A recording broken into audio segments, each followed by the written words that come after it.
கர்நாடகாவில் நடைபெற்ற மாநிலங்களின் உயர்கல்வித்துறை அமைச்சர்கள் மாநாடு. யுஜிசி வரைவு திருத்த அறிக்கைக்கு எதிராக 6 மாநிலங்கள் சார்பில் தீர்மானம் நிறைவேற்றம். விருதுநகர் அருகே கோவில் புலிக்குத்தி பட்டாசு ஆலை வெடி விபத்து வழக்கில் போர்மன் செல்வகுமார் கைது. தலைமறைவாக உள்ள ஆலை உரிமையாளர் மோகன்ராஜை தேடும் பணி தீவிரம். சென்னை நந்தம்பாக்கத்தில் நடைபெற்ற காலநிலை மாற்ற உச்சி மாநாட்டு 3.0 நிறைவு. பருவநிலைக்கு ஏற்ற விவசாயம், காலநிலை நிதி சவால்கள் மற்றும் வாய்ப்புகள் குறித்து விரிவாக விவாதம். மதுரையில் இரு மதங்களுக்கு இடையே வன்முறையை தூண்டும் வகையில் பேச்சு. பாஜக மூத்த தலைவர் எச். ராஜா மீது 4 பிரிவுகளின் கீழ் வழக்கு பதிவு.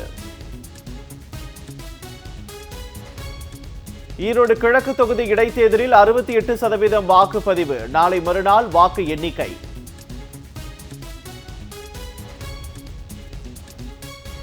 டெல்லி சட்டப்பேரவை தேர்தலில் 60% வாக்குகள் பதிவானதாக தேர்தல் ஆணையம் அறிவிப்பு. வாக்கு எண்ணிக்கை நாளை மறுநாள் நடைபெறுகிறது. திருநெல்வேலி மாவட்டத்தில் இன்றும் நாளையும் முதலமைச்சர் மு. க. ஸ்டாலின் கள ஆய்வு. 9,000 கோடி ரூபாய் மதிப்பீட்டிலான பல்வேறு திட்டப்பணிகளை தொடங்கி வைக்கிறார். ஆளுநர் ஆர். என். ரவிக்கு எதிராக தமிழ்நாடு அரசு தொடர்ந்த வழக்கு உச்சநீதிமன்றத்தில் இன்று மீண்டும் விசாரணை. உரிய உத்தரவுகள் பிறப்பிக்கப்பட வாய்ப்பு. தமிழ்நாட்டில் விவசாயம், சிறு குறு நடுத்தர தொழில் உள்ளிட்ட முன்னுரிமை துறைகளுக்கு நடப்பு நிதியாண்டில் 9 லட்சம் கோடி கடன் வழங்க வாய்ப்பு. நபார்ட் வங்கி தகவல்.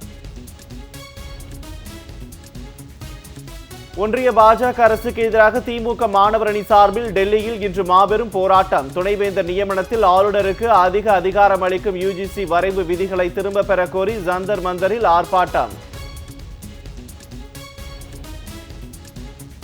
டெல்லியில் திமுக நடத்தும் போராட்டத்தில் பங்கேற்கிறார் மக்களவை எதிர்க்கட்சித் தலைவர் ராகுல் காந்தி. இந்தியா கூட்டணி கட்சி தலைவர்களும் கலந்து கொள்கிறார்கள்.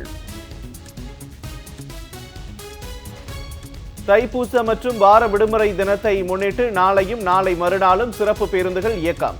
சென்னை கிளாம்பாக்கத்திலிருந்து வழக்கத்தை விட கூடுதலாக 900 பேருந்துகள் இயக்கப்படும் என அறிவிப்பு. அசல் ஆவணங்களை கேட்டு பத்திரப்பதிவுகளை திருப்பி அனுப்பக்கூடாது. சார் பதிவாளர்களுக்கு பதிவுத்துறை உத்தரவு.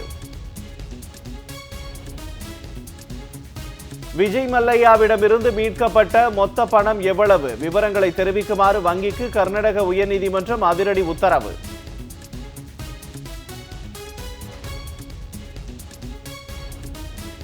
ஒடிசாவின் ரூர்கேலாவின் பகுதியில் சரக்கு ரயில் தடம் புரண்டு விபத்து. 3 பெட்டிகள் தடம் புரண்டதால் ரயில் போக்குவரத்து சிறிது நேரம் தாமதம். ஒன்றிய நிதி அமைச்சக ஊழியர்கள் ChatGPT, DeepSeek போன்ற செயலிகளை பயன்படுத்த வேண்டாம். அரசு தகவல்கள் வெளியில் கசிவதை தடுக்கும் வகையில் ஒன்றிய அரசு அறிவுறுத்தல். அமெரிக்காவிலிருந்து நாடு கடத்தப்பட்ட இந்தியர்களை கைவிலங்கிட்டு அழைத்து வந்ததாக காங்கிரஸ் கண்டனம். மனிதாபிமானமற்ற முறையில் நடந்து கொண்டதாகவும் வேதனை.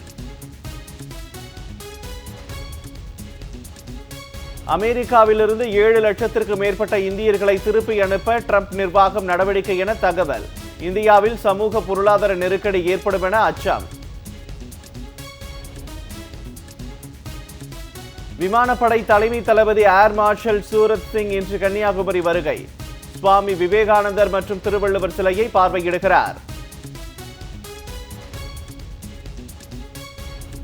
இங்கிலாந்துடன் இந்திய அணி மோதும் ஒருநாள் கிரிக்கெட் தொடர் நாக்பூரில் இன்று முதல் போட்டி.